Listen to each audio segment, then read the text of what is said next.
Citizens Tips, time for information and public service. Alamin paano aktibong makalalahok ang nakatatanda sa mga gawain sa komunidad at bakit mahalagang sila ay naisasama at nakukonsulta sa pagpaplano ng mga gawain na may kinalaman sa kanilang sektor. Pakinggan natin ang mga karanasan, kwento, hinaing at kanilang opinyon sa iba't ibang polisiya at programa ng gobyerno para sa nakatatandang Pilipino. Makibahagi sa talakayan, makiisa sa pagpapalawak ng kaalaman at kamalayan ng bawat isa sa mga usapin tungkol sa nakatatanda. Senior Citizens Tips, mapapanood tuwing Huwebes sa ganap na 2:30 hanggang 4 ng hapon sa Facebook page ng Coalition of Services of the Elderly o COSE. Ang talakayang ito ay inihahatid sa atin ng COSE sa pakikipagtulungan sa Miserior, isang German Catholic Bishops Organization for Development Cooperation.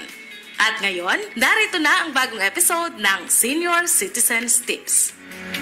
Magandang hapon po sa inyong lahat. Lalong-lalo siyempre sa ating sponsor, ang Coalition of Services of the Elderly, na nasa pakikipagtulungan po ng Miserior na isang organisasyon ng mga Catholic Bishops sa Germany. At maraming salamat po dahil ang ating topic ngayon ay napaka-timely. Mainit po na topic para sa ating lahat. Kasama po natin ngayong hapon si Miss Oni Garcia, na kasama kong makakatandem po siya sa pag-moderate. At may bisita po tayo, si Miss Melody Recto. Siya po ang President ng United Domestic Workers of the Philippines. At ang ating usapan, sabi ko nga ay mainit na topic, mainit na paksa. Ito po ay ang tungkol sa eleksyon. Napapanahon talaga ito. So, muli natin babatiin ang ating mga tagapakinig, mga taga-subaybay.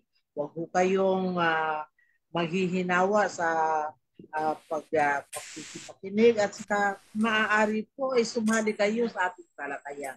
Meron po tayong chat box.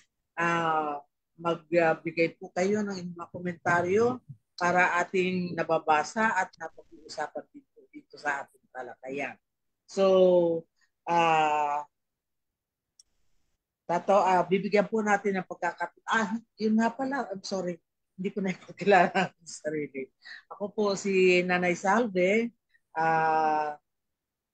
Kasama po ako sa National Anti-Poverty Commission at kasali rin po kami dito sa pagtatalakay ng mga bagay-bagay na mahalaga para sa buhay ng mga senior citizens at mga iba pang vulnerable sektor ng ating lipunan. So kasama ko po ngayon, magpapakilala po siya, ay si Miss Oni Garcia. Magandang hapon po sa inyo. Magandang hapon, Nanay Salve and Melody. Ang init. Actually, tingnan niyo yung liwanag ng feedback. Si Nanay Salve nasa beach. Ang init, sobrang init. Katulad ng init ng mga issue ng politika din sa amin sa Marikina, ang init ng labanan din talagang in the next 2 weeks, Nanay Salve, Melody, 2 linggo na lang, mahigit-higit ay eleksyon na. At saka, grabe, napakadami ng parikit sa paligid. Ang dami ng perang nakaladlad at saka mga perang umiikot-ikot. Yan. Magandang hapon po sa ating mga tagapakinig at taga-subaybay. So maraming salamat, Miss Oni. Tatawagin po natin ang ating bisita ngayon, Miss Melody Recto. Siya po ang Pangulo ng United Domestic Workers of the Philippines. Miss Melody, pakilala po kayo.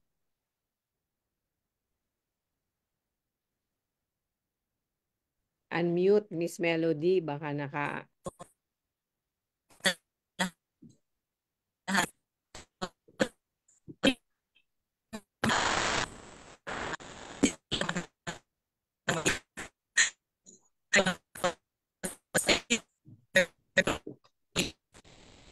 Hello, medyo choppy ka. Melods, naririnig mo kami?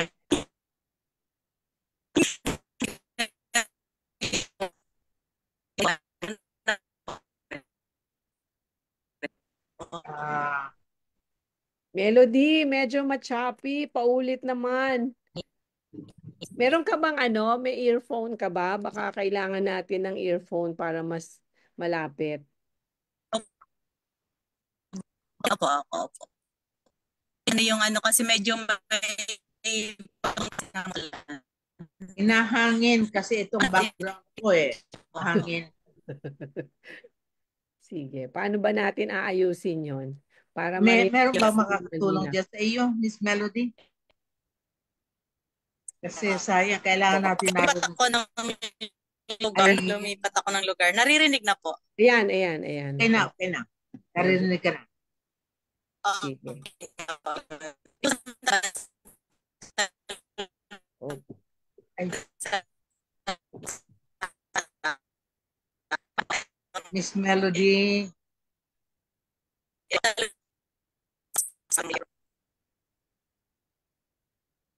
Meron ba kayong mahina po earphone? No, choppy talaga. Opo, may earphone. Subukan kaya alisin ang earphone. Opo, sige lang po. Naririnig po ako na Isalve. Ayan. Naririnig po ako. Yes. Kasi medyo pasensya na po kasi medyo mahina talagang ng signal dito sa amin. May po kasi sa bundok. Ayun. Pero mas maganda ang boses mong wala na lang yung video. Oo. Okay po, okay. Ayun po, dito nga po ulitin ko po, dito nga po sa Montalban. Montalban Rizal po kasi ako eh. Okay. Medyo mainit din ang ng eleksyon. Tapos medyo dikit po kasi ang laban ng congressman, kaya sa congressman medyo may medyo mainit ang laban nila. Ayun. Tapos mga tarpaulin, mga na rin sa kalsada, talagang grabe, parang sa pagkatapos ng eleksyon maraming lilinisin. Ayun. Opo, tapos marami rin pong paayuda dito. Sige po. Sayang, sana makarating dito sa amin. Opo, yung United po wala pang natatanggap, kawawa naman. Po kasi dito yung mga tupad-tupad, mga ganyan, yung Ikes, yung yun. Natutuwa naman po yung mga kababayan kasi kahit papaano nakakasalo-salo sa kanilang pang-araw-araw, pero nakakalungkot kasi hindi lahat nabibigyan. Talagang may mga pa rin na yung anong tawag doon, palakasan system, parang ganoon. Ayun lang po. Yan yung 26 billion na hiningi para sa Ayun nga po, siguro. Para Kaya sa lang po nakakalungkot nga po kasi ilan lang ang nagkikinabang. Diba? Sige. Yes. So, ganito, maganda nga na pumapalaot na sana si Ma'am Melody sa ating paksa. Napakainit talaga nito pag-usapan, pati yung mga ulo natin nag-iinit sa mga naririnig natin. So, ulit ang aking pag-anyaya sa ating mga taga-subaybay, sumali kayo sa ating usapan kasi ito ay usaping pangkalahatan, lalo na sa ating lipunan, sa ating bansa ngayon. Dependent dito sa magiging resulta ng ating eleksyon ito, ang magiging kinabukasan ng ating mga anak at mga apo. So, dadako tayo sa ating, babalikan natin si Ms. Melody. Opo, thank you. Nanay Salve. Opo. Yes. Nanay Salve, siguro tawag dito. Pwede tayong magsimula sa parang ako kasi nagre-reflect ako no. Anong nangyari? No? Bakit naging ganito ang ating eleksyon? Naalala ko lang po kasi nung mga bata-bata pa ako, kayang-kaya nating kasi tungkol sa mga kampanya ganyan. Nung nagsisimula pa lang kami dito sa aming lugar noon, bata-bata pa nga ako, ang aming homeowners, kapag eleksyon, gumagawa kami ng mga activity iimbitahin si politiko para maghalahad ng kanilang mga plataforma, ganun. Isang event na talagang sunod-sunod, lahat sila, meron silang slot, magsasabi sila anong plano nila. Nang hindi Tapos, kailangang tanungin kung anong kanilang plataforma. partido, no? Opo. Tapos nung araw din, nung nandyan pa ako sa Caloocan at pastoral worker ako dyan, tsaka nag-organisa kami ng mga kababaihan ng solo parents, meron kaming mga activity ganun sa simbahan. Simbahan naman ang nag-o-organize ng ganyan din, no? Merong parang isang araw talakayan para paharapin ng politiko sa taong bayan para malaman ano ang plataforma nila. So, ano kayang nangyari? Ayun siguro yung unang parang pwede nating pag-usapan sa umpisa. Ah, Yes. Doon ba sa inyo ngayon, sa lugar ninyo, Miss Oni, ay meron na bang mga ganyang kagaya sinasabi mo, pagtitipon para yung mga kandidato saan mang partido sila nanggagaling ay nabibigyan ng platform o nabibigyan ng pagkakataon maipakilala sa kanilang mga constituents yung kanilang mga proposed na programa. wala nga po eh. Kaya po sinasabi ko sa inyo, kaya gusto kong i-ano, ano nang nangyari? Kasi wala nang ganun. Ang ikot ng ikot, yung mga sasakyan, may jingle, tapos kabit ng mga tarpaulin, tapos minsan merong time na merong ilan na naglalakad, kumakamay, ganun lang. Wala talagang usap. Walang heart to heart talk sa politiko. Ano ba ang gagawin nyo sa komunidad sakaling makaboto kayo? Walang ganun eh. So May yan po yung dudugtong ako aking dyan sa observation. Opo, yan yung May observation dudugtong ako ko. sa sinasabi mo, Miss Oni. Kaya lang, meron tayong kasama ngayong bagong pasok sa ating Okay. Oo nga, nandiyan si pag-uusap, Maya. si Miss Maya Montenegro. Siya yung dati nating presidente ng United Domestic Workers of the Philippines. Miss Maya, gandang hapon. Mabuti Magandang man. hapon po, Nanay Salve, at saka tagapakinig at tagapanood po. Hello, Maya. O, nito. Hello po, Tita Roni. Oo. Nasaan ka ba banda? Mainit ba dyan? Ano po, dapat paalis na po ako kaya lang tinawagan ako ni Miss Rochelle. Mm.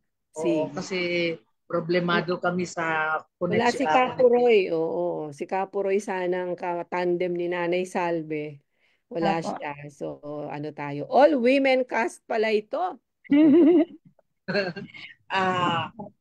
Ganito, since pinag-uusapan kasi namin dito, Miss Maya, ay yung kainitan ng paksa o ng mga pangyayari sa panahon ito bilang paghahanda ng ating bansa sa eleksyon. So, anong masasabi mo tungkol sa eleksyon na yung sitwasyon diyan sa lugar ninyo? Kumusta ang kampanya, Miss Maya? Dito po sa amin, may isa pong, actually po dito sa Cavite, particular po sa Tanza, hindi po ako botante dito pero asawa ko po ang botante. Ang ginagawa po niya, katulad din po sa mga gawain po natin, yung asawa ko naging involved po dito sa mga sektoral na ano. So dahil siya ay kasama sa mga driver, so may isang kandidato dito na talagang ano sila, kumukonsulta sa mga sektoral na mga manggagawa. So nabanggit ko na yung sa mga drivers, kinukonsulta din particularly yung bali ang kumakausap pala kasi according sa asawa ko ay yung mama niya at saka siya parang pamilya sila na bumababa sa talagang komunidad, kumakausap, kinukonsulta. Kumbaga, tinatanong, hindi yung typical na mga politiko na ito yung gusto ko, ito yung ganyan, ganyan. Ang sa ginagawa naman itong babae ito ang ginagawa nila ay yung ano yung gusto ninyo kapag maluklok tayo bilang mayor. So, ganon yung ano dito ginagawa ng tumatakbong mayor na babae sa Tansa. So Mm. maganda yun na ihimplo kasi halimbawa po doon sa Muntinlupa kasi nung January ata yun o December, ang ano naman nila ay mayroon talagang ano nakaka-turn off ng mga politiko at saka isa rin sa mga nakaka-turn off siguro dahil nakasanayan ng mga kasama natin na parang nasa pedestal itong mga politiko. Kaya right there and then, yung hindi naman sa nagyayabang tayo Tita Oni, no, pero yung bang nagsawa na siguro ako doon sa gano'n na lang lagi na kapag kampanya sila ang nasusunod. Sila ang nagsasalita, hindi ka naiyak ako, hindi ka makapagsalita. Tapos, pagdating naman na nandun na sila sa tawag nito, sa nakaupo na Stage. sila, Nakaupo na. oo, hindi ka rin nila papakinggan kunyari lang na gano'n. Kasi gayon, mabigat sa akin yun kasi yun yung barangay na doon ako bumubuto sa Muntinlupa. Pero ni ordinance para sa kasambahay, wala. Tapos, ano lang kami. Pero gano'n, hindi na, ang kinakasama ng loob ko noon na kaya ako nagsalita at saka nakapag ano tayo, nakapag heart to heart tayo sa mga kasama, nakasama yung politiko na yon. Masabi ko hindi dapat putulin para sa kanilang program natin. Dapat sila'y makinig sa atin. Kasi Tama. tayo yung nagluluklok sa kanila. Dapat hindi natin sila titingnan na mas mataas sa atin, kundi kapantay sila sa atin at sila dapat nagsiservisyo sa atin. Kasi naputol yung program namin. Dahil dumating yung hindi naman talaga karapat-dapat nabigyan mo ng parangal dahil wala naman siyang nagawa sa barangay ng kung saan ako bumubuto. Tapos ngayon tatakbo na naman siyang konsihal. Anong batas naman ng magagawa niya para sa aming mga kasambahay at saka yung sa mga tumatanda na mga kasambahay dahil doon sa barangay na yon halos karamihan ng membership namin ay mga matatanda. May edad na. Oo. O ano Sige. po talaga Tita Oni, yung hindi lang talaga senior na talaga yung karamihan kaya hirap yung ating ano first line leader doon sa Muntinlupa na magtukoy ng second liner kasi ang mga second line na mga ano ay kapunti lang po yung mga 40 to 50. Mm. Kadalasan po ay 50 to senior na talaga. Oo. So yun yung malaking problema namin. Kasi 'di ba, parang lumalabas yung mga bata natin, mga kabataan at lalo na nakapag-high school, ang tendency Mm. nila lumabas ng bansa 'di ba? Kaysa Opo. kaysa magtrabaho sa mga bahay dito sa atin. Anyways, Mm-mm. ah saluhin ko lang yung sinabi mo Maya, no? Ah, Mm-mm. kaya kanina yung tanong ko, ano nang nangyari? Kasi 'di ba, parang sa sa mga nagdaan na eleksyon, siguro mga medyo kasi nga senior na tayo, no? Sa kami ni Nanay Salvi medyo Opo. matagal-tagal na, no? Nakita ko yung medyo malakas yung mga community-based na organizations na talagang kaya natin mag-imbita ng mga tao, ng mga politiko para talaga sabihin ano yung mga ano natin, mga issues, concerns. Para pag naluklok talaga nga sila, alam nila yung mga issues. At saka, ang problema nga, hindi na nga sila nakababad sa mga tao. Hindi pa sila Mm-mm. nakikipag-usap sa mga tao. Yun ang problema Totoo po. natin ngayon. Mm-mm. At tuloy, Dudugtungan, opo, dudugtungan ko Miss Oni.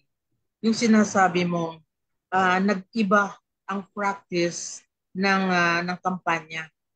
Sa totoo lang, ako mismo, nagtataka dito sa amin, sa lugar namin. Dati, maano dito maingay ang tao pag mga panahon ng election. kampanya. Pero Opo. Mm-mm. ngayon, magigising ka, punong-puno na ng ang mga Pila. bangko, ng mga paskel, ng mga tarps. Pero wala yung dating nag-iikot Opo. na kakausapin ka at pwede mong matanong, 'di ba? Kasi nga sabi ko sa mga kakilala ko, tanungin ninyo kung ano ang kanilang binabalak para sa inyo. So, ewan ko lang sa inyo, Miss Maya, Ang meron ginagawa namin ba mga nanay, rules ng dahil wala kampanya? nga dahil wala nga po silang kusa na alamin na kung ano yung gusto namin. kami mismo ay nag-organize, kumbaga, nag-ano kami, nagsiset Nag-imbita. kami ng date. Opo, nagsiset kami ng date kung kailan kami pwede. Tapos, kung pwede na, kami bahala, sabihin nyo ganyan. Tapos, iniimbita namin yung gusto namin na kandidato. Pero kung yung mga kandidatong walang pag-asa, hindi na po natin yun kinakausap. Kasi sayang lang po talaga yung panahon namin na imbis na makapag-extra labada yung mga kasama natin, tapos makapag-extra linis, kung doon lang naman sa hindi karapat-dapat, ay wag na po namin sayangin yung panahon namin kasi ilang taon na, ilang dekada na naandyan sila. Wala namang ano eh. Actually po, naibuto ko pa nga din sila eh. Kumbaga, naibigyan namin sila ng pagkakataon. Kumbaga, halimbawa po sa Muntinlupa, ang ginagawa namin, vote straight. Pero ngayon po talaga, i-break po namin yung record na yon, hindi kami mag-vote straight. Kung sino po yung tumutulong sa amin, lalo na yun sa pandemic, bago mag-pandemic, yung kumakausap sa amin para sa pagpasa ng mga ordinances, mga ganyan, yun po yung aming prioridad para sa aming boto. Kasi hindi na, ano sila ngayon, Nanay Salve alam mo yung nagmumotorcade lang, tapos Hmm. kakaway-kaway, mga ganon, Kakaway. tapos, Tapos Song opo, hindi and pa, tapos dance. hindi man lang mm, i-discuss ang kanilang plano. Wala. opo, Song wala and pong dance nga, Nanay Salve. Di ba? Song and dance. Yes. Ganyan Oo. wala ang po silang style. Oh. usap-usap. Oo, ano ka lang, magsasabi lang yung mga leader na tawag nito, Darating. may ganap ngayon, magmo-motorcade, may darating, mga ganyan. Kumbaga, nag-organize lang sila na para pang show off. At isa po ang nakabahala namin, Tita Oni, ngayon, sa Quezon City naman to, hindi masyado sa Muntinlupa at saka sa Parañaque. Pero sa Quezon City, alam mo yung ang mga politiko ay in-organize ang mga sektor-sektor para gawin nilang base nila. So nakakabahala ito kasi lumalabag ito sa self-organization ng mga manggagawa. Kasi wala na po ito sa mandato ng mga opisyalis ng gobyerno na sila mismong mag-organize. Kung hindi, ito ay karapatan natin bilang manggagawa, tayo mismong mag-organize ng ating mga sarili. Kumbaga, kapwa dapat manggagawa ang mag-organize sa kanyang kapwa manggagawa. Hindi yung ang nangyari kasi sa Quezon City, pasensya na kung may nakikinig dyan ng mga kasamahan namin at kakilala sa City Hall. Pero ganun po yung ginagawa po nila na hindi Mm. naman po talaga dapat. May mga chapter kami, halimbawa po sa Kasambahay, tinatayuan pa po nila yun ang chapter nila. Saan ka po nakakita niyan? Ano ang laban mo? Na sila ay nasa gobyerno, tax ng manggagawa ang gamit nila para pang-organisa at minsan manghihingi pa. Wala naman kaming mag-sponsor din kami kasi syempre malasakit mo sa mga manggagawa na ma-organize, mamulat, at may Sige. matisod ka man lang. So yun po yung Thank you, mga Maya. Kasi chapter. pareho lang din eh. Pareho Mm, lang din yung sitwasyon natin sa seniors. Yan ang problema na mm, isang beses nandyan ako sa labas, tapos katatapos ng meeting ng mga damayan dito sa may amin. Tapos may, alam mo yon yung may lumapit, mga nakaano sila, parang naka-uniforme sila. Yung pala, kandidato for konsehal. Tapos mano-mano sa mga matanda na naandyan sa may harap ng barangay. Tapos sabi ko, ano po ba yung mga plano ninyo para sa mga seniors? Alam mo, tumalikod na sila. Inisnab na nila ako, pero ang ginawa lang nila, medyo kilala siguro nila yung ilang seniors, nagmano-mano sila dun sa mga seniors.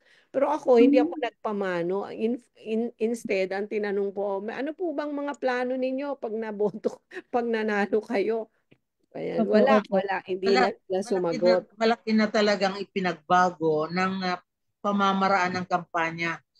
In fact, parang wala na silang interest na ipaalam sa atin kung ano ang kanilang programa o kaya baka naman wala talaga silang programa. Pwedeng tanungin natin si Miss Melody. Miss Melody, balita ko nakabalik ka na. Kasama ka na namin ulit. Ah, Nakam- Kumusta naman doon sa lugar ninyo ang kampanya? Ganun, naririnig na po ako. Opo. Yes. Anong game mo dito? Noong mga nakikita ko po nagpaparid lang sila, nakasakay sa sakyan, yung kaway-kaway lang. Tapos, parang, dati kasi purong namin, yung mga nakaraang election, hindi po ba may parang may focus sila, yung parang titipunin yung tao, doon nila lalatag yung mga platform nila. Parang sa ngayon, parang wala akong nakikita. Parang yun lang, nag-iikot lang sila, katulad po ng mga sabi niyo, Maria, nakikipagkamay lang. Tapos parang wala naman silang inaano na mga ano nila, gusto nilang mangyari sa bayan. Yun lang, parang nagpapakilala lang sila, iikot lang sa mga kabahayan, ganyan. Tapos hindi mo nga sila makausap. Makakausap naman ng inisip, naman sila, pero yung mga platforma nila, no? Yun dun, na ano naman nila, yung pinamimigay nilang flyer, doon nilang bahala kung na magbasa pa. Pwedeng, Miss Melody, pwedeng ilapit mo ang microphone. Opo, maano na po, malinaw na, Nay. Malinaw na, Nay. Naririnig na po ako. Lapit ng konti. Nag-e-echo. Naririnig na po ako, Nay Salve. Ayan. Opo, pasensya na po, maano talaga dito yung signal namin, medyo bundok na po kasi talaga kami. Pasensya na. Ayun, ganun din po dito sa sa amin, sa lugar namin. Ang mga kandidato yun lang, pakaway-kaway lang. Tapos po ang mga plataforma nila nasa sa flyers na nila, bahala na magbasa yung tao. Tapos hindi naman po kinoconsult yung mga tao kung ano ba yung pwede nilang ilatag na idagdag doon sa mga plataforma nila. Wala namang inaano. Opo, dito po sa isang namin, dati nakipag-usap kami sa isang congressman. Yun nga po, linatag din namin yung problema ng United na mga kasambahay. Ayun po, medyo binigyan naman ng pansin, rin daw nila sa batas, rin daw niya yun sa batas, na siguro po tinatrabaho na rin. Kaya lang sa ngayon, hindi pa lumalabas yung niya, yung promise niya sa amin. Ayun. Sige. Ano ba yung hinahanap natin sa ating mga kandidato? Yun nga po ang hanap po namin sana dito lalo na po dito sa Montalban kasi nga ang dito talagang maraming manggagawa dito eh. Ito nga po ang hinahanap ng mga tao dito na yung may mag-ano man lang bas para sa mga manggagawa. Yung magkaroon man lang sila ng kakampi. Ayun, kaya nga po bilang presidente ng United, tinatanong nila, Miss Mel, sino ba pwedeng iboto? Parang wala naman, di man lang nababanggit yung mga manggagawa, kahit yung sa mga kasambahay man lang, sabi niya, sa mga lola at lolo natin, ano ba? Sabi, wala man lang silang sabing ganyan. Tapos pagkukuha pa ng senior, ano ba yung tawag doon? Yung pension, kahit daw pilay na, kahit naka-wheelchair na yung lola nila, dadalhin pa nila doon sa barangay para pumila, kumuha ng senior na anong tawag doon, yung ayuda. Senior, opo, yung nila. Tapos pension. Sabi nila, opo, yung pension. Wala bang pwedeng na kandidato na mahalin naman nila yung mga nakakatanda, yung mga lola at lolo na ihatid na lang sa bahay, yung para sa kanila, may paprutas man lang, may pa-birthday, ganyan. Kaya sabi nga namin, sige, tingnan natin kung sino yung maglalatag ng ganyang plataforma. Parang wala naman po kaming naririnig. Ayun. Sige, mahalaga yung sinabi mo, Miss Mel, no? Siguro yung una, ang ibig sabihin lang noon, ang hinahanap nating katangian ng kandidato, yung alam ang sitwasyon ng kanyang nasasakupan o yung kanyang komunidad, di ba?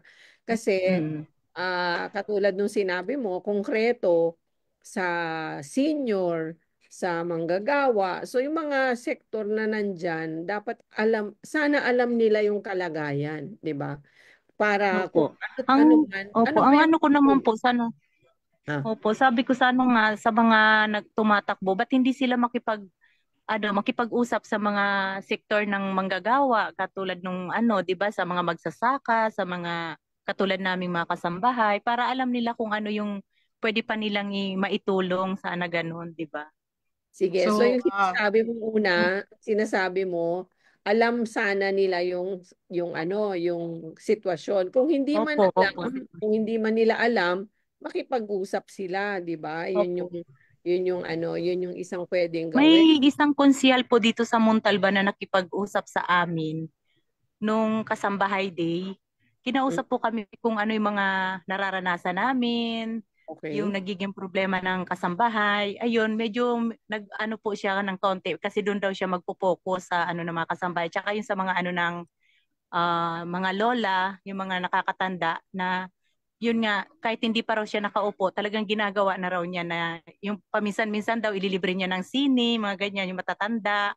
Tapos yung sa mga kasambahay daw, lalo na daw yung kasambahay niya, binibigyan daw niya talaga ng halaga. Kaya nung nakausap po kami, yung isang city president dito, sinabihan kami na sige, pagka ano, kahit anong yung pwede nating i-push sa gobyerno na maging batas man lang, maidagdag sa batas niyo, sabi niya, nandito lang ako. Kaya sabi nga namin, magandang suportahan kasi parang makaano siya, yung alam niyo po yung parang makapangmanggagawa, tapos parang mapagmahal siya sa mga lola at lolo, yun. Kaya sabi Miss nga namin, Melody, sana lumabas, opo. Sana lahat ng kandidato ganun. Miss Sige. Melody, maganda yung nabanggit mo na yung kandidato, maski pa paano, alam niya yung kalagayan. Opo, Pero ang opo. problema kasi natin ngayon, maraming kandidato na pag kinausap mo, alam na alam niya ang kalagayan. Opo, Pero nagaano pagdating lang, deadma lang, deadma. yung kanyang ginagawa ay malayo doon sa kanyang kaalaman. Ibig ko Opo. sabihin, yung unang-una tingnan natin ang kanyang track record. Sa kanya bang mga nakalipas na mga pagkilos, isinasali ba niya ang issue ng mga vulnerable sektor?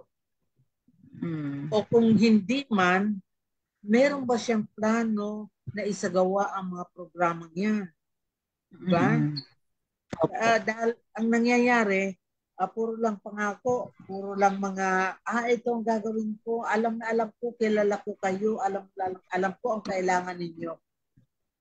Kung baga Parang ang ay, ginagawa nga po ngayon, parang nagbabasa na lang sila, tinitingnan na lang nila sa news kung saan sila papasok na yung makamasa na topic para Tama. pumatok sila. Oo, tama. tamasa kunyari. Kunyari. Opo, di ba? Sige, Tapos siguro, so yun yung una, 'di ba? Sabi niyo kanina, yung kaalaman sa issue. Kung hindi man maalam sa issue, marunong makipag-usap sa mga sektor. Yung sistema ngayon na nakikita natin, ano tawag dito, dynasty ang isa sa pinaka-problema natin dito sa Totoo. ating eleksyon. Kasi aking observation, halimbawa, sa amin, after 9 years ng mayor, yung asawa naman niya ang kumakandidatong mayor. tapos yung anak naman. Tapos doon sa nung isang linggo, pumunta ako sa Pampanga. Aba, ang nakita ko lang doon na national na tarpaulin, si Kibuloy. Tapos, tapos ang governor, vice governor, mayor, iisang apelyido. Ganon. So, talagang parang lumala yung sitwasyon. Nung isang araw, meron akong kausap na kabataan dito, sabi niya, nagkukwentuhan daw silang magkakaibigan. Paano pa tayo magkakaroon ng paano tayo makakapasok dito sa sistema na ito, sabi ng mga kabataan. Wala nang magiging mayor sa ating mga kabataan dito ngayon eh. Kasi ang nangyayari, palit-palit na lang silang pamipamilya. Pagkatapos ng asawa, yung asawa naman, ang papalit 9 years, 9 years, 9 years, di 18 years na. Tumanda na yung mga kabataan, di na sila makapasok. O, tas papalitan ulit, ikot na naman yung 9 years, 9 years. So, may problema tayo. Tingin ko may problema tayo sa sistema. Sana nga mapasa na yung makagawa na talaga ng batas tungkol sa no, although nasa konstitusyon naman talaga yung yung anti-dynasty na provision sa sa konstitusyon laban talaga sa dynasty. Ang Miss sinasabi Oni, lang may dapat may problema tayo dyan. May problema tayo dyan dahil yung mismong issue na yan ay hindi yan kakagatin ng mga taong nandiyan sa Kongreso. Not unless People's Initiative ang gagawin natin. Kasi kapag idinaan natin sa congressional action, tingnan mo, sino ba sa Kongreso ang hindi miyembro ng isang dinastiya? Diba? kung meron man dyan hindi miyembro ng isang pamilyang dynasty, political dynasty, iilan lamang yan. Kaya hindi rin sila makakilos, hindi rin sila dahil wala silang suporta makukuha sa kanilang mga kasamahan who mostly are products of dynasties sa Opo. politika. Tama naman yun, Nanay Salve. Kaya talagang ang tao ang magpapasya. Kasi, at saka, yun na nga, sa Supreme Court, di ba, mayroong kilos for the Supreme Court to meddle na dito sa usapin. Kasi nga, parang ang tagal na, 30 ilang years na yung konstitusyon. Tapos walang lumalabas na batas, 'di ba sabi, dapat may batas na na lalabas para ma-institutionalize itong anti-dynasty na Yes. sistema. Kaya nga po, parang kaya sinasabi ko, parang lumala. Kasi katulad niyan, 'di ba? Pagkatapos ng ating 6 years under the former President Duterte, tapos yung 2028, parang ina-aspire na ulit na merong, 'di ba? Pamilya yung yun ang problema talaga. Sunod-sunod na lang yung para ma-maintain yung nila, yung kapangyarihan ba. Okay, medyo umano tayo sa doable, mga bagay na doable kasi itong pinag-uusapan nating issue I doubt na this is doable within our time. Sa panahon natin, hindi ko alam kung paano itong magkakaroon ng kaganapan, no? Habang sa panahon na tayo ang buhay. So ang gusto kong pag-usapan natin muna ngayon ay yung kaya nating gawin. Like ano ba ang gusto natin na marinig na plataforma ng ating mga kandidato. Ito palagay ko ay maski pa paano pwede nating marinig at pwede nating singilin sa panahon na sila ay manalo at makaupo. So ano ba ang gusto natin na dapat na naririnig natin from them? Si Miss Maya kaya?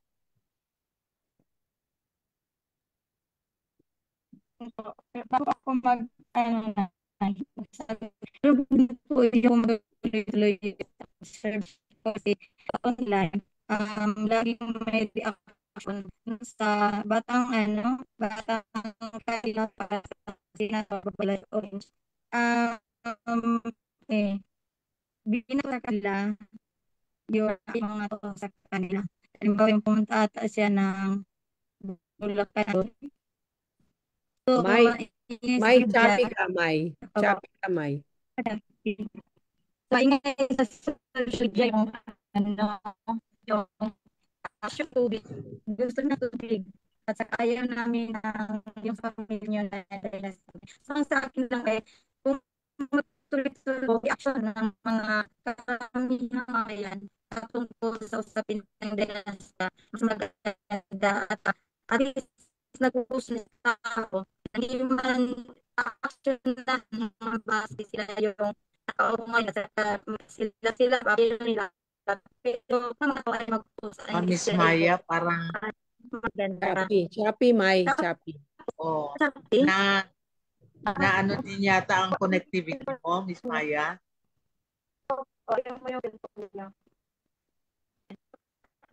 Yun, ito po, kumusta? Ayun.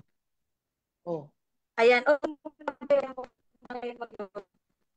Sana po sana. Ano yung tanong mo na yun? Nakalimutan ko ulit.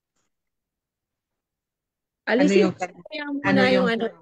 mo kaya muna yung video. Oo. Ayan. Salita ka nga. Ayan po. Ayan po. Kumusta po? Ayan. Mas maganda. Ayan. Mas maganda. Ayan, ano ngayon tanong Tita Oni? Nakalimutan ko tuloy kakasaway Yung ko. sabi ni Nanay Salve, mga doable. Ano ba yung gusto nating marinig sa politiko? Na maaari nating isingil sa kanya. Ang sa tingin ko po Nanay Salvi na mas magandang na gusto natin talaga ay una yung magkaroon ba sila ng, hindi lang sila basta nagpasa ng batas, kung hindi, sila mismo ay i-review nila yung batas na pinasa nila. Kasi, halimbawa po doon sa senior na mga policy, ay yung about po sa pension, hindi pa yan lahat na nakakatamasaan yan eh. Mas lalo naman po sa pagdating sa amin sa mga kasambahay, ay yung batas kasambahay, hindi talaga siya nare-reinforce. Kumbaga, less than kalahati po ng datos sa 1.9 million ay hindi po talaga nakakapagtamasa doon sa benepisyo.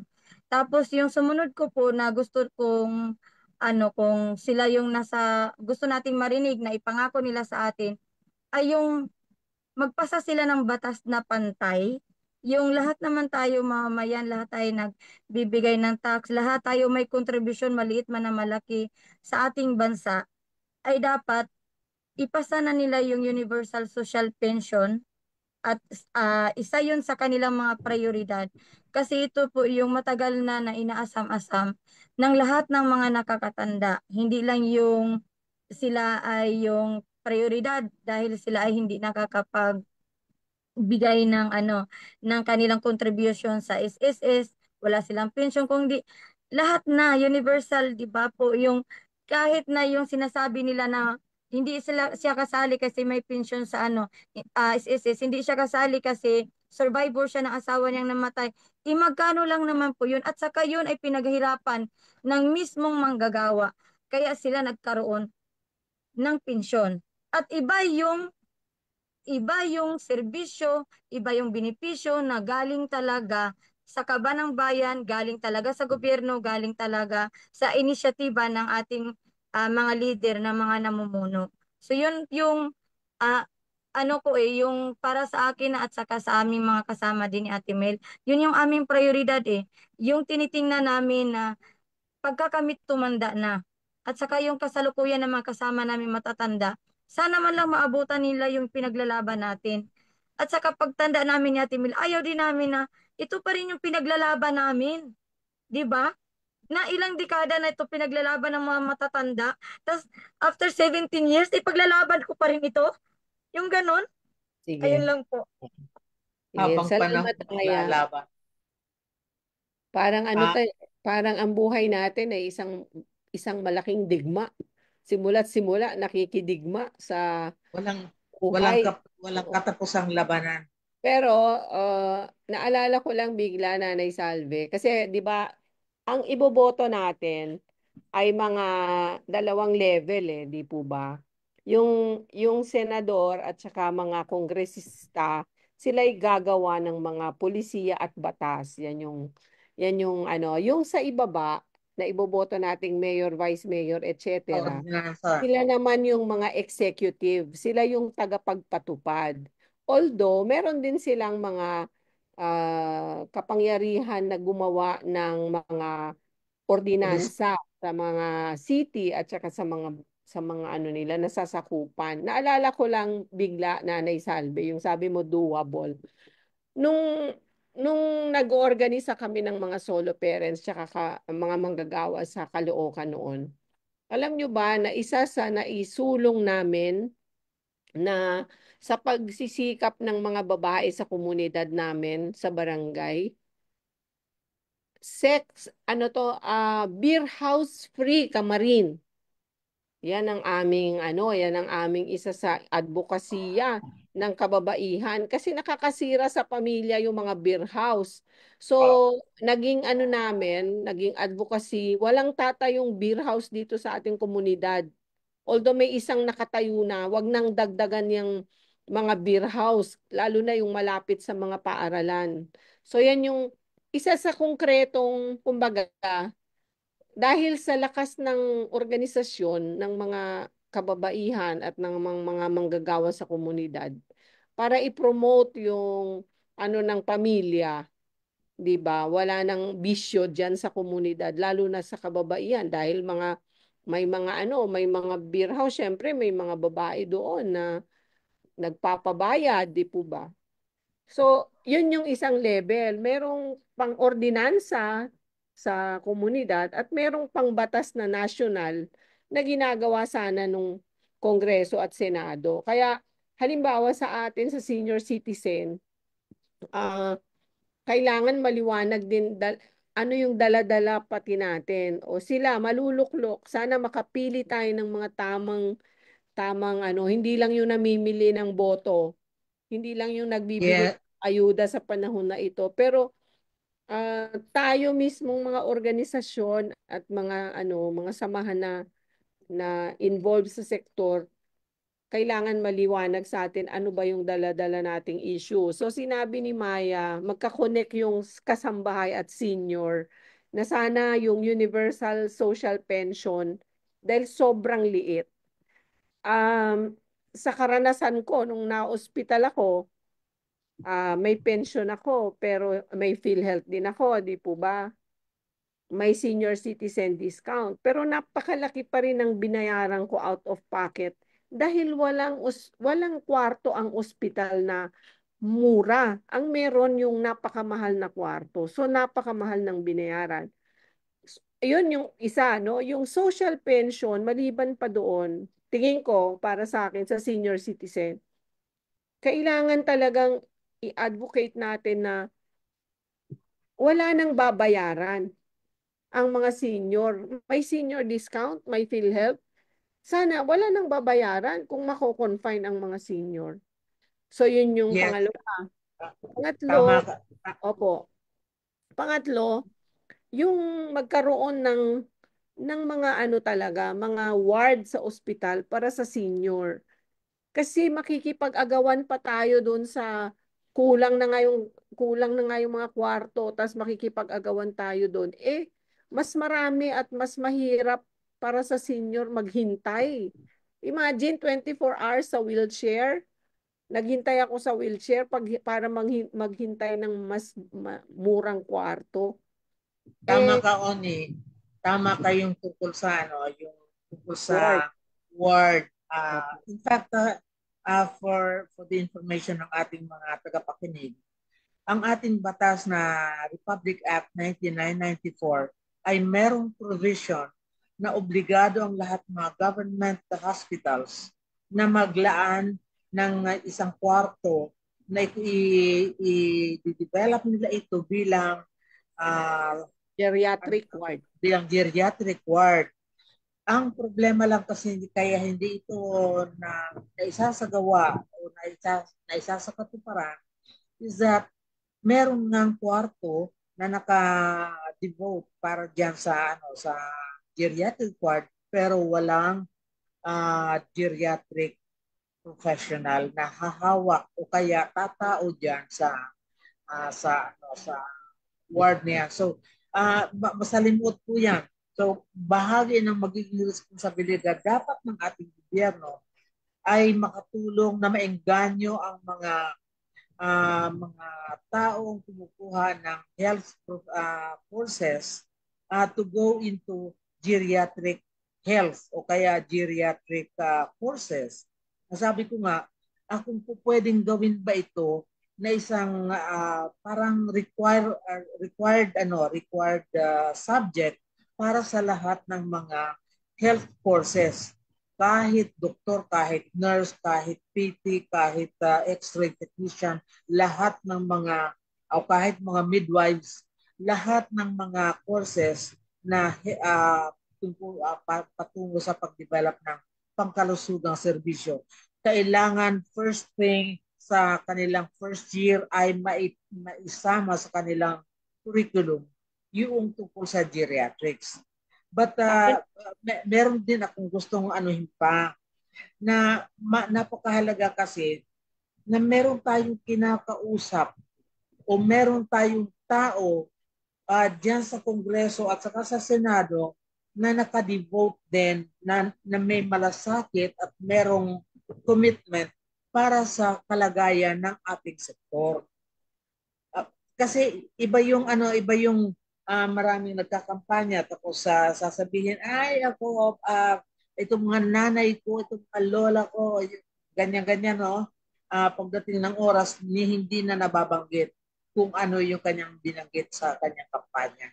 So, ang nakikita ko, kailangan meron tayong direktang relationship with yung ating mga mambabatas na tayong tutulong tayo na mag-craft ng mga policy recommendations para i-develop niya into a full-blown proposed bill. Makakatulong ito sa atin kasi ang hirap ng na nakaranas na kami in the past before yung advent of yung mga party list, nung wala pang mga party list na wala kami kausap na tao to work for senior citizens.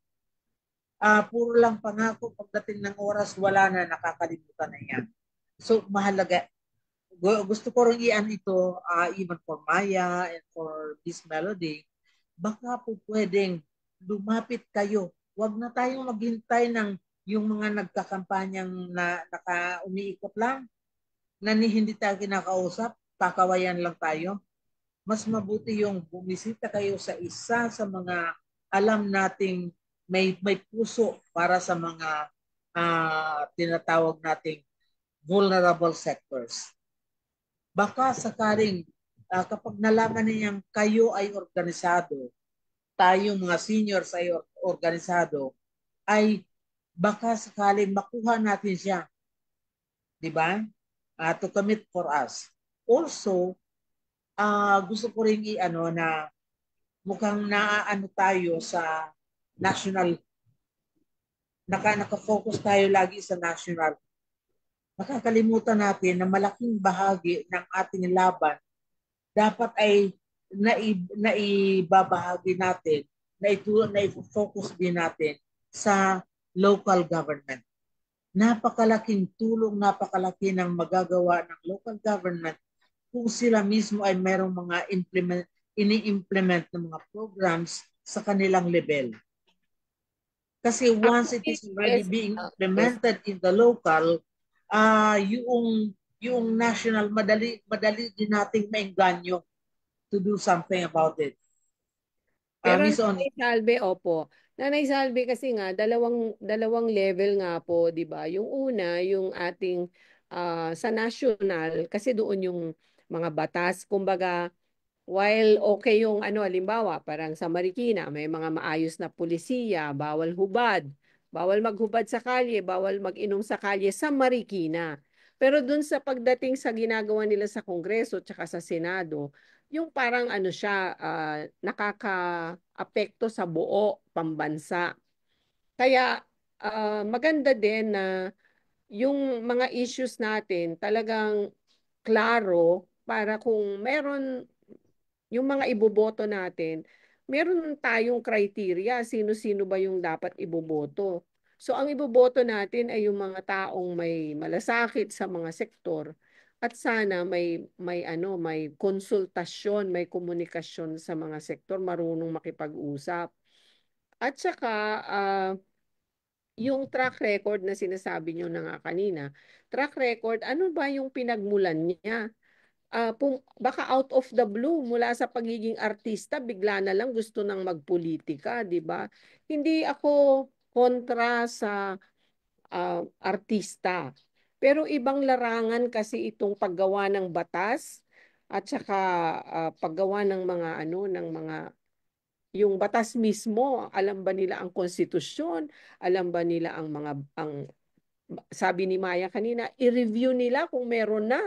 At hindi sila le-lecturean doon sa mismong session hall, nile-lecturean ng abogado tungkol sa batas tungkol sa BAUSI.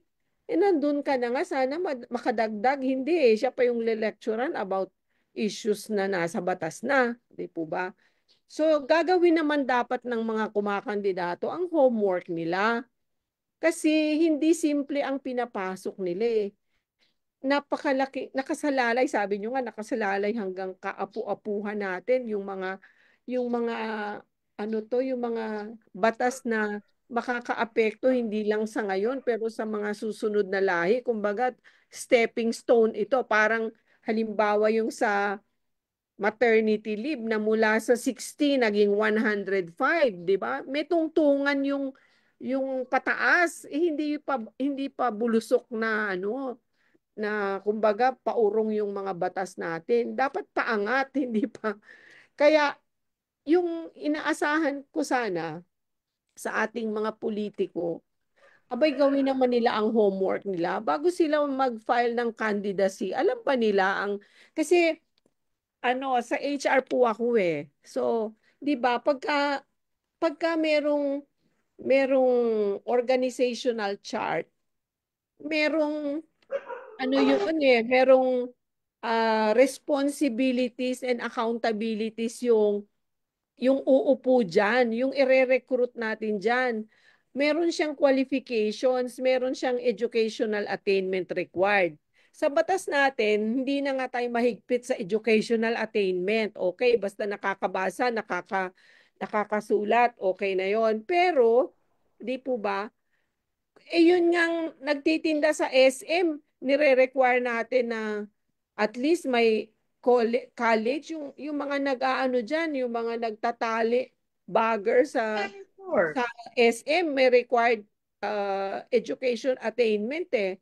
Di po Mga ba? At least high janitors. school graduate. Tapos, meron siyang job description. Di po ba? May job description siya. Alam niya kung ano ang gagawin niya. At alam niya kung magkano ang sasahurin niya. Gaano siya katagal magtatrabaho. Ang pakiramdam ko, hindi alam ng mga, parang hindi alam ng mga kumakandidato ano ang kanyang job description. Tapos, nakakalungkot lang kasi ang laki ng sinasahod nila. Kung hindi ako nagkakamali, nasa 250 to 300,000 a month. Maliban pa sa mga, syempre, naka-opisinang masarap, may mga staff May mga under, perks, may ano? mga perks pa. Kaya sana yung mga tayo, lalo na yung mga nakikinig, sa pagpili natin, imagine nyo, tayo ang ano eh, tayong mga mamamayan, ang employer nila. Tayo ang pipili sa kanila eh, di po ba? So, bilang employer, namimili tayo ng angkop na mga katangian at tawag to, kumbaga sa HR pa, competencies. Ano ba yung kanyang mga kasanayan? Ano ba yung kanyang mga galing na pwede natin gamitin doon sa kanyang ina-apply ang trabaho? So, sana sa mga nakikinig at saka sa mga lalo na sa mga organisadong grupo, yung mindset na yung boto natin, tayo ay employer, tayo ang mamimili ng mga uupo dyan sa posisyon na pinapasahod ng mga taxes natin at sila yung inaatasan lang natin silang gumawa para sa bayan. Pero tayo ang employer, tayo pumipili. Nalulungkot ako kasi ngayon, ang hahaba ng pila sa mga ayuda. Ang mga tao, kung sino ang nagbibigay, doon sila pupunta. Hindi po ako laban sa hindi ako laban sa pagbibigay ng ayuda. Kailangan ng mga tao kaya sila pumipila. Pero sana, wag nilang makalimutan, wag nating makalimutan na tayo pa rin ang employer nila. Hindi tayo padadala sa kanilang bribe o sa kanilang suhol Miss bilang Oni, employer. Opo. may problema kasi tayo diyan sa yung mindset. I think kailangang baguhin. Hindi lang yung mindset ng ating mga politiko, kundi mindset mismo ng ating mga botante. Kasi, for instance, yung ayuda, di ba? Yung AKAP sinasabi ko. No? Pero yung ayuda, dapat isaisip natin na ang ayuda na yan ay pera yan ng tao. Opo. Pera natin yan. Buwis natin yan. Hindi naman yan pera ng mga kandidatong yan eh. Di ba? Kasi pondo yan ay binibigay sa kanila ng kanilang congressional something. O, di ba? Ganon din sa Senado. May pondo silang para pamigay na galing yan sa mga tao. So, ang nangyayari kasi sa atin, kapag may natatanggap na halaga, maliit Utang o na loob. malaki, di ba? Ang buong akala natin, yung ating utang na loob ay kasama na dyan natin dapat ibigay. Di ba? Na kung tutusin, narinig natin sinasabi na yung boto sa bulsa, ay sorry, yung pera sa bulsa, yung boto sa balota. Dapat ganoon ang ano natin kasi yung pera niyan atin naman talaga yan in the first place. Yung boto hindi dapat nakakabit ng pera na yun dahil iba ang pinanggagalingan iba ang orientasyon natin tungkol doon sa boto at saka doon sa pera binibigay sa atin. 'Di ba?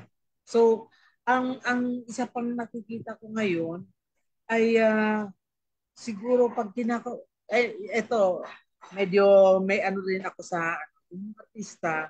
In fairness kasi ako tagahanga ako ng artista.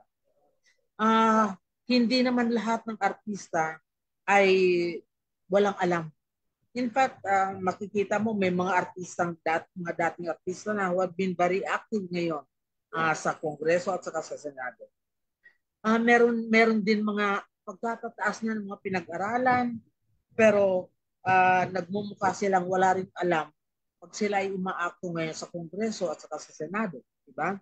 So ang nakikita ko, mahalagang tayo mismo ay andiyan yung ating pagsinsin sa ating pamimili sa mga kandidato. At huwag nating ibatay kung tutusin ayokong kasi nagmumukhang meron tayong diskriminasyon batay sa mga tinapos. Dahil parang nakita ko ngayon, maraming pagkatataas na ng mga tinapos pero wala palang natutunan in terms of true service para sa bansa. So nasa sa atin po yan ang responsibilidad na piliin kung ano yung tama at saka yung hindi tama para sa posisyon na yan. Opo. Kaya nga Nanay Salvi, hindi ako yeah. hindi nga po ako, yun yung sinasabi ko, hindi pa tayo after dun sa pinag-aralan. Kasi halimbawa, marami sa amin nung araw, walang pinag-aralan, naging barangay captain. Pero maayos ang pamamahala dahil may puso, may takot sa Diyos, di ba? May malasakit sa kapwa. Yun yung tingin ko, endangered na ngayon. Kasi napaka-personal ng motibasyon sa pagkandidato. Hindi ko alam, yun nga, yung mga dynasty, di ba? Parang naging ano na nila yun na panatilihin ang kanilang pamilya diyan sa poder, di ba? Yung power sa komunidad. Hindi na yung motibasyon na talagang pagtataya para sa kabutihan ng komunidad. Siyempre mahirap yun, anong tawag diyan, sukatin kasi hindi nakikita kaagad. Pero babalikan natin, may track record, nakikipag-usap sa mga tao, di po ba madaling malapitan? Yan yung at least yan yung mga, hindi ko po pinopromote si malapitan, madaling malapitan. To begin with. Pagsimulan natin doon sa sino bang nakikipag-usap, sino bang nakakausap ninyo, Miss Maya, Miss Melody. Sino ba sa mga kandidato dyan, yung mga lokal na kandidato? Ang nakakausap. Nanay Salve, titignan ko lang po yung mga ha. Sino ba sa mga kandidato? Sige. Yung ating mga mga taga-subaybay. Yes po. Yung sige. Yung ating mga taga-subaybay. Yes. Sige po, titignan ko lang. Ayan, sana magising na ang mga botante sa tama at nararapat na pagpili ng mga namumuno sa ating bayan.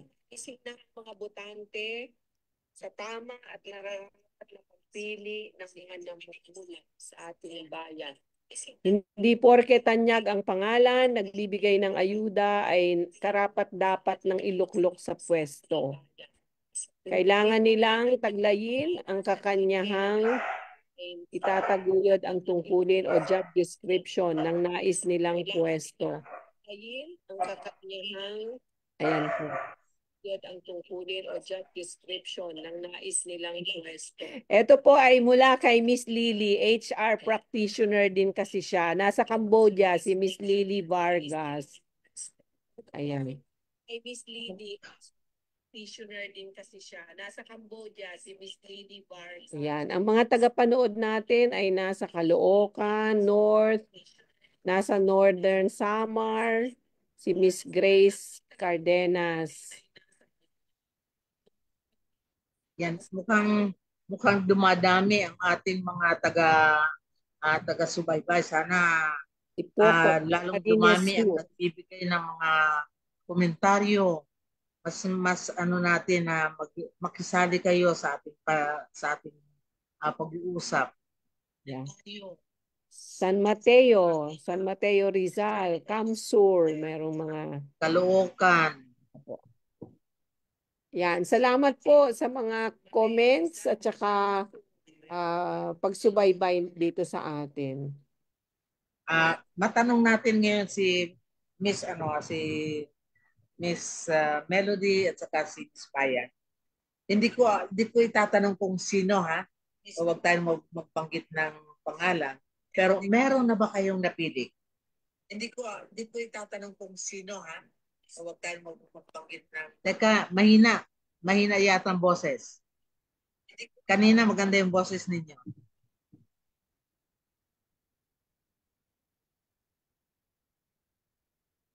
Si Miss Melody muna.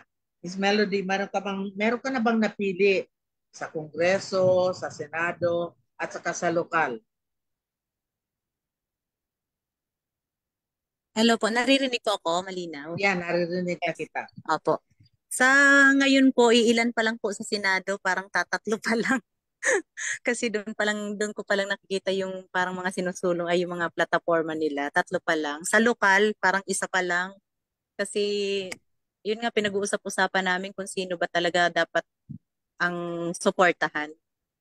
Ayun, kasi parang yung mga plataforma kasi nila parang mga gawa-gawa lang, parang hindi naman, sorry sa mga nakakarinig, pero parang ganun kasi ang nangyayari, parang nag-research lang sila kung ano dapat lang nilang isulong. Kaya lang parang ganun at ganun pa rin, pag nakaupo sila parang hindi naman nagagawa. Kaya siguro para panahon na para baguhin na natin yung ano natin, yung paniniwala ba sa pagboto. Kasi yung mabulaklak lang yung mga salita nila, pero parang hindi naman natin nakikita pag nakaupo na sila. Kaya sa ngayon, konti pa lang po ang naano namin na lalo na ako, konti pa lang ko lalo na sa kongreso Pero dito po sa lokal, mayor, mayroon na kaming napipisel. Sa congressman mayroon na rin. Sa mga konsyal, tatlo pa lang, ayun. Kaya medyo nagaano pa kami ng pagka hindi naman, parang pag wala na kaming nakitang baka ito na lang ang namin iboto. Pero ang sabi nga, wag daw babakantihin daw yung dapat kumpletohin. Kaya sisikapin naming siguro ang gusto nga namin mangyari po dito, kung makakausap sana namin yung mga kandidato. Kaya lang parang wala silang time para makipagdialogo sa amin. Napakaganda ng sinasabi mo na gusto ninyong makausap kasi Opo. Bihira yung may panahon na makipag-usap talaga to seek out the candidates and talk to them. Kahit na siguro 5 minutes o 10 minutes kapag may nag-ikot dyan sa inyo, baka pwedeng i-corner ninyo. Ayun nga po kasi one time po naisalve, may na-corner po kaming mayor, tumatakbong mayor. Ayun po, binigyan naman po kami parang mga 5 minutes. Kaya sabi namin, sige po, go kami sa iyo, basta po sisingilin po namin kayo pag kayo po ay nakaupo, kasi maganda yung po niya, yung plataforma niya, maganda yung niya, yung hadikain niya sa bayan. Kaya sabi namin, go na po, sabi kong ganun. Kasi parang tatlo po yata ang tumatakbong mayor dito sa amin. Tapos, yung dalawa kasi sobrang busy, hindi namin makausap. Itong isa, talagang naglaan sa amin ng oras. Kaya, yun, medyo nabago yung kaisipan namin na siya yung, i-suportahan. Ayun. Very good. Sige po. At least comment dito, Nanay Salve. Oh, May, yes. may comment po, asan na yun? Ano Ah, yan? Patingin. ano daw, pera-pera lang, ayaw ng, from Miss Lily Benalya. Sabi niya, marami po ngayon ang ayaw umalis sa pwesto, buong pamilya nakapwesto. Hindi matalo-talo kasi pera-pera. Ayan. Totoo. Totoo naman. Totoo po yan. Yung ano na Ah, lang, yung Yung marami pera-pera pa na lang. dito mga talagang iyan ang problema ng eleksyon dito sa ating bansa. Opo. Pero Pero ang ah, ano ko naman po, dito po sa mga members namin sa United, ang payo ko po sa kanila, kung may magbigay sa inyo ng pera, go kunin nyo. Sabi ko nga, para tanggapin. sa atin naman yan, tax natin yan eh. Pero mag-isip Mm. po kayo ng ibobotong para nanarapat sa bayan. Kasi hindi mababago yung lipunan natin pagka ganyan at ganyan pa rin ang ano natin, di ba? Kasi tingnan nyo ha, magpapakawala sila ng gusto ng pera. Pag nakaupo yan, kukunin din naman yan. Baka nga, di Babawiin ba? yan. Babawihin din naman sa Doble-doble. atin yan eh. Kaya nga ang taas na ng mga bilihin. 'Di ba? Kasi parang nag-aangkat na nga sila sa ibang bansa para lang ano kasi yung ano alam mo yung parang mabawi lang nila yung mga nagastos nila nung eleksyon. Kaya sabi ko nga Correct. mag-isip na para mabago naman natin ang lipunan. Kasi yung mga nakakatanda sa atin yun ang mga pinaglalaban hanggang ngayon tayo pa rin yung pa rin ang pinaglalaban natin baka sa mga susunod na henerasyon ganun pa rin. Kaya sa ngayon pa lang kako kung maaari baguhin na natin kasi tayo naman nag-start iumpisahan na natin. Ano. At pwede bang i-suggest ko sa inyo, baka pwede, kapag meron kayo nakakausap, tanungin ninyo, ano pong masasabi ninyo tungkol sa 60 billion pesos ng PhilHealth na kinuha at saka doon sa zero budget ng PhilHealth. Parang ang Tanungin lang problema. ninyo kung ano ang masasabi nila dyan. Kasi Actually, napakahalaga Nanay niya. Salve, Opo. nakakalungkot eh. Ito sa mga issues, hindi naman nagsasalita ang mga politiko eh. Playing safe tungkol naman sila eh. 'Di ba? Ayaw nilang ma-interview sa mga At issue least, kasi playing safe sila, hindi sila alam na natin, alam na this. makiindig, yes. Ay, meron pang comment dito po. Ano yan? Frank, hindi ko alam kung onteng malinaw. Magkapamilya na ang mga kandidato. Sana sa ating mga botante ang mga maging alisto. Ayan. Hmm. Maging alisto. Tapos meron pa tayo dito Nanay Salve mula sa Northern Samar, Oscar Mondragon Northern Samar, sa Quiapo, saan Sa pa? Pulangi, Langgi, sa madami Tarman, tayo. Opo. Summer. Batangas, meron din mm, sa Batangas. Yan, so spread Tauro sa out Batangas. ating mga taga-subaybay. And marami din tayong mga taga-subaybay kami, mga Pilipino din, ang iba mga foreigners na nasa ibang mga bansa. Binangonan, meron Natutuwa binangonan. ko na ah, lumalawak ang sakop na nararating ng ating programa. Yes po. Sige, ano pa? Ano pang ating idagdag ko lang po na Salvi yung sa ano, yung Yes. sa gustong marinig sa mga kandidato. Sa senator po, yung isa lang po ang parang umaano nung sa PhilHealth natin, di ba? Yung sa budget. Mm-mm. Parang yung ibang mga kandidato, hindi man lang nila nababanggit yung tungkol sa PhilHealth, sa kalusugan ng mamamayan, di ba? Kaya nga, parang iniisip ko nga, paano tayong, paano tayong mahihirap pag na-ospital, di ba? Na may public, oo nga, nandyan yung public hospital. Pagdating mo naman sa public hospital, di ba, walang gamot, bibigyan ka po? bibili pa rin po, di ba? Paano kung walang-wala ka, as in zero balance ka talagang pumunta sa hospital? Wala talaga, kaya ang nangyayari, parang yung hospital, yung parang hospital ka lang doon, pasok ka doon, naka-wheelchair ka lang, minsan nga, yung iba nga po, nasa sahig na di ba? Kaya sabi ko Yes. nga, parang wala man lang ako kandidatong naririnig tungkol doon sa naging usapin tungkol sa PhilHealth, kung paano nila maibabalik yung yung So pondo pa sa PhilHealth. kung hindi nila binabanggit, ano kaya kung tayo ang magbanggit? Yun nga po, di Diba? po ba? Kasi talagang yun ang kailangan ng tao eh. Ang mas marami po yung may hirap kaysa sa may yaman. Kaya nga sabi nga namin nung mga nag-aano kami, nag-uusap-usap kami ng mga leaders, hindi kasi nila nararanasan kasi mayaman sila eh. Pagdating nila sa hospital, andun sila sa private room, naka-aircon na agad sila, may mga True. doktor pa sila. Tatlo pa ang doktor nila or dalawa. Samantalang sa mahihirap, pipila ka pa ng gusto kahit nahihimatay ka na. May time nga po na na-encounter ako, nalabas na yung bituka, nandun pa nakapila pa. Kasi parang may operasyon siya na umano, yung parang lumuwa yung bituka niya, ganun-ganun niya sa kamay. Sabi ko nga, ang hirap maging mahirap. Kaya sabi ko nga, bakit walang mga kandidatong nakakakita nito? Nakakarating ba sila nakapapasok ba nila yung public hospital? Para yun ang pagtuunan nila ng pansin yung kalusugan ng mamamayan, di ba? Siguro maraming matutuwa sa kanila pag yan ang pinush nila, di ba? Sige. So Melods, tsaka Maya, malaki talagang issue natin ang kalusugan. Kasi yun nga, yung sinabi ko kanina sa simula, ako mismo nakaranas na 24 hours sa wheelchair. No? Emergency Opo. yun na nasa Opo. wheelchair. At napilitan akong bigyan ng pinakamahal na kwarto dahil walang kwartong available. Anyways, ang ano doon, kulang ang mga kwarto, kulang ang personnel, ang ating mga health professionals pumupunta sa ibang bansa. Eto, neighbor namin, caregiving, gumraduate sa isang public school. Nandun na siya sa Japan, nagki-caregiving doon. Mag-iisang taon na. So, walang opportunities dito, di ba? Dahil konti ang hinahire. May mga government hospitals na hindi pa rin sila regular employees.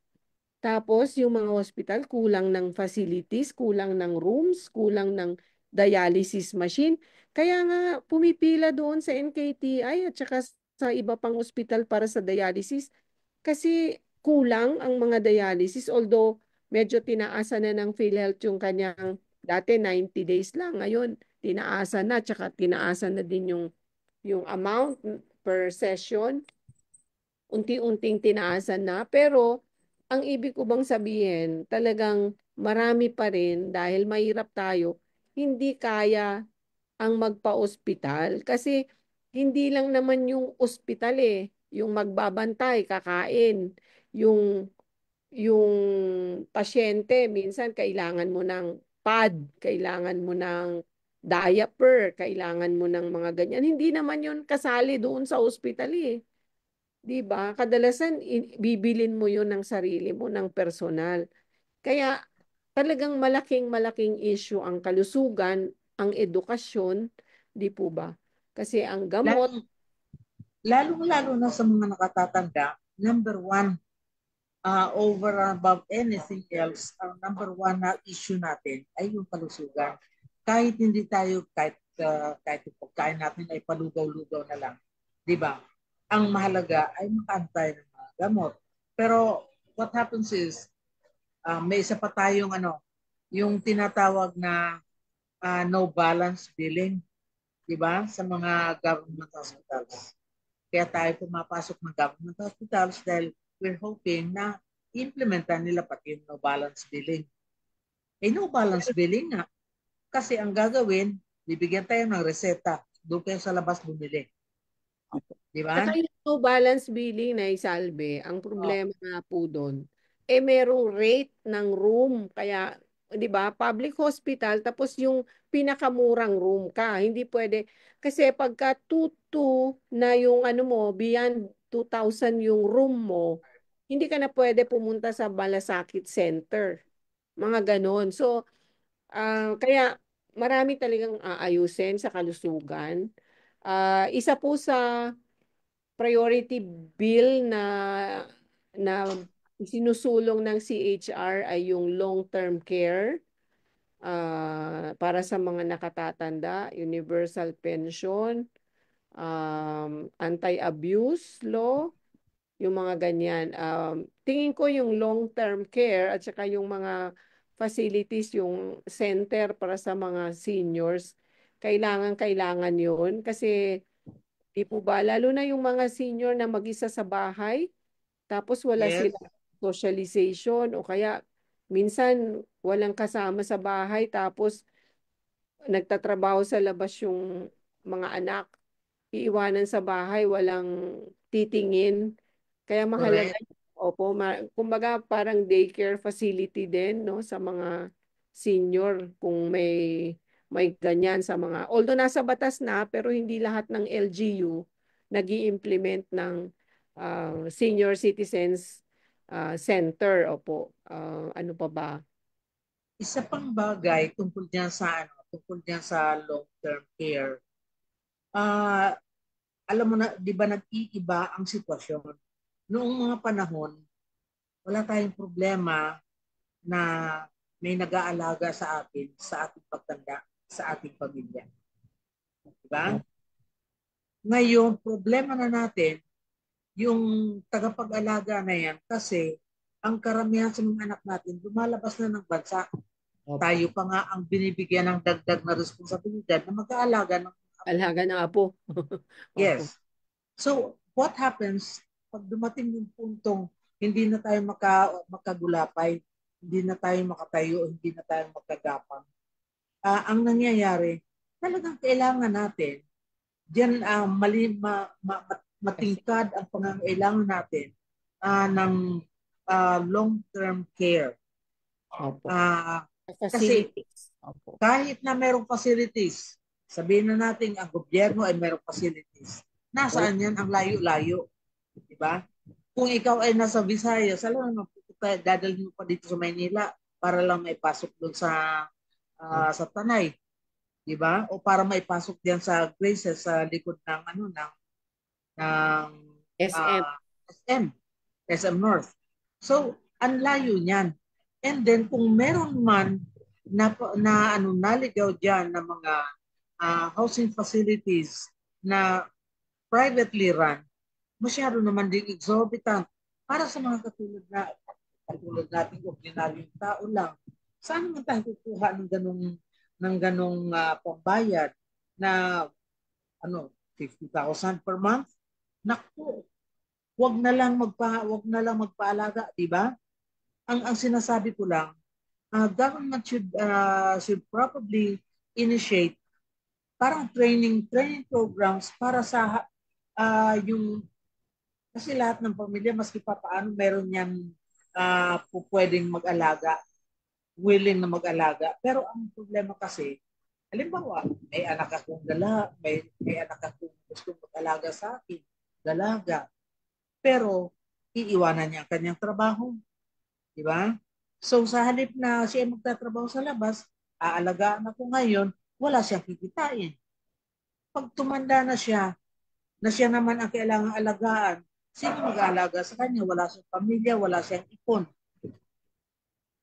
Actually, ano yan, Nanay Salve, yun na nga, sa ibang mga countries, meron silang, halimbawa, kung ikaw ay kapamilya, ikaw nag-alaga, bibigyan ka rin ng ikaw ay bibigyan din ng parang sahod, ganon. At saka yun na nga, Yung pinupunto magiging ko. cycle siya, kung magiging cycle siya ng kahirapan, kung yung nag-alaga sa'yo, wala ring social security, walang social protection, pag tumanda siya, hirap din ang mararanasan niya. So, Kaya po, Nanay Salve, ilang minuto na lang tayo pala, 7 minuto na lang po tayo. Opo. So, 7 minutes. nasa, Anyway, ito napag-usapan lang natin, but this will become part of our advocacy in the future. Diba? Meron tayong binubuong isang national movement para sa pagsusulong ng mga batas para sa mga senior citizens. So, we're hoping na iyan ay matatakal natin in the future. But for now, tama ka, it's only 7 minutes before we finish. Bibigyan natin ng pagkakataon si Miss Maya at saka si Miss Melody to say something sa mga kapwa, mga kasama ninyo sa inyong organisasyon at sa inyong mga sa lahat ng ating mga population in general. Miss Maya, tungkol sa election, anong masasabi natin sa mga kasama? Ayan po. Sa akin ay panawagan lang sana sa mga mamamayan na sana bumoto ng tama. Yung piliin yung mga politiko, mga kandidato na may malasakit sa kapwa. Yung suriin ang may track record kung sila ba at talaga ay totoong mambabatas o talagang palamuti lang sa Kongreso, Senado at saka sa city at saka municipality. Dahil kung sila naman ay mga palamuti lang, siguro panahon na para mag-isip-isip na tayo at para may ambag naman tayo na kasi sa atin nanggagaling yung kapangyarihan nila at i-deliver na lang nila kung ano man yung mandato na nakaatas sa kanila. Pero kung mali ang ating pagbuto sa kanila, mali ang naluluklok natin, parang magbabounce din yan sa atin eh. Dahil bahagi tayo ng pagpili sa kanila. Kaya sana isipin natin kung ano yung tama at bumoto ng tama. Yun lang po. Thank you, Miss Maya. Miss Melody. Ayun, idagdag ko lang po, para sa lahat, para sa kapwa ko sa lahat ng boboto, maging matalino na tayo, wag na tayong magpadala sa mga mabulaklak nilang mga salita. Kasi ang isang boto natin napakahalaga. Magtitiis na naman tayo ng 2 years. 2 years yun, ano po? Three. Magtitiis Three. na, oo nga, Three. sa ano pala, 3 years. Oh. Magtitiis na naman tayo ng 3 years. Kaya kailangan maging matalino na talaga tayo. Yun lang po. Thank Sige. you. Basahin ko na si Albe. Meron ako ditong napansin, si Ma'am Ayan. Lina. Sabi niya, wala akong makitang matino, sabi niya. Sayang lang pagod ko para bumoto. Lahat may mga dalang martilyo at pako. Ayan. So, parang So, hindi nawawala na na lang siya yata boboto. parang nawawala na yata kayo, Ma'am Lina, ng anong tawag dito, ng pag-asa sa ating mga iboboto. Actually, sabi niya wala siyang makitang matino. Talagang itong darating na 2 linggo po, palagay ko maraming luhod at maraming dasal tayong kailangan para gabayan tayo. Kasi nga, parang ang hirap mamili para tayong namimili ng anong tawag doon, aspile sa Parang namimili tayo ng isda na sariwa yung ano ba, yung aspile doon sa buhangin, ano sa ba yun? buhangin. Anyways, yun lang po kay Ma'am Lina sa Okay. tagasaan Lina. This is a tall order. Kasi inilalagay sa balikat natin ang pagluluklok ng tao doon sa Kongreso, doon sa Senado, doon sa munisipyo, sa lahat ng mga lugar saan dapat makaluklok ang ating mga Kinatawan natin sila, di ba, Nanay Salve? sana ang sa akin lang kasi tama din naman, naiintindihan ko na mahirap talagang pumili. At sabi nga ni si Melody ba yun, nagsabi na wala siya nakikita na na ah, tamang iluklok, tamang pupuno yung sa pangangailangan. Ako naman I give uh, this country the benefit of the doubt. Kasi hindi naman siguro lahat ng mga kandidato ay sa lahat ng bagay masama. Kasi wala namang perfectong tao talaga. So, huwag natin hanapin ang perfecto. Ang hanapin natin yung good leader. Hindi kinakailangan siya ay gwapo, hindi kinakailangan siya ay namimigay lagi. Ang mahalaga ay yung sa konting pondo ay may nagagawa siyang kabutihan para sa atin. Dahil otherwise, if we don't vote, binibigyan natin sila ng laya na mamayagpag. Kumbaga, kung yung plato ay gusto mong malinis, hindi mo nilalagyan ng pagkain, wala ka talagang maiisip kainin dyan dahil yung plato ay mananatiling plato lang.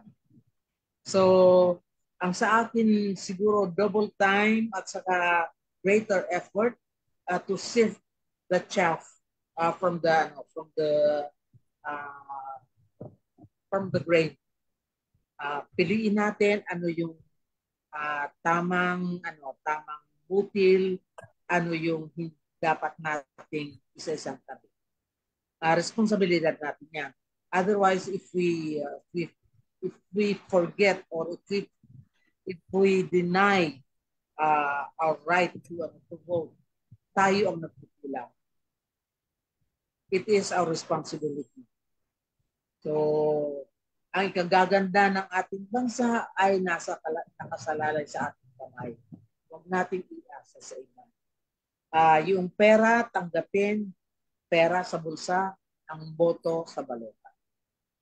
Sige. Maraming salamat po sa inyong pakikinig at pakikisabi. Next time, sana mas maging aktibo tayo sa mga pagkomentaryo natin. Thank you very much. Alexandre, ako, gusto kong sabihin po. Yes, please. Gusto kong sabihin, uulitin ko yung kanina. Tayo ang employer nila. Tayo employer ng mga iboboto natin. Kaya po, sa ating mga kamay nakasalalay ang tamang pagpili. Ang unang-unang criteria for me ay ang paninindigan. Sana yung mga mapipili natin, yung mga taong titindig sa mga issue, lalo na yung mga controversial na issue, tulad ng West Philippine Sea, Universal Social Pension for Senior Citizens, long-term care, yung sa kasambahay, reviewin yung batas sa 7,000 na minimum ng mga kasambahay at mga benepisyo. Ano pa ba? Dagdag natin ang budget sa PhilHealth.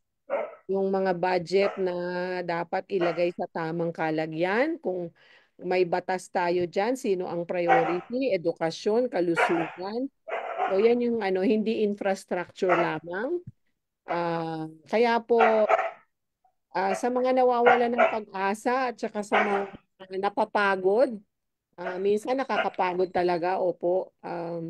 Parang nakakadala. Pero yun nga, siguro sa darating na 2 linggo na bago mag-eleksyon, kasama ang ating pagdadalamhati sa pagkamatay ng Pope, ay isama natin sa mga panalangin ang ating bayan na sana maliwanagan ang mga botante at ang mga kumakandidato na nasa tayo nasa krisis na ang hirap, no? Parang irreversible na ang damage, kumbaga.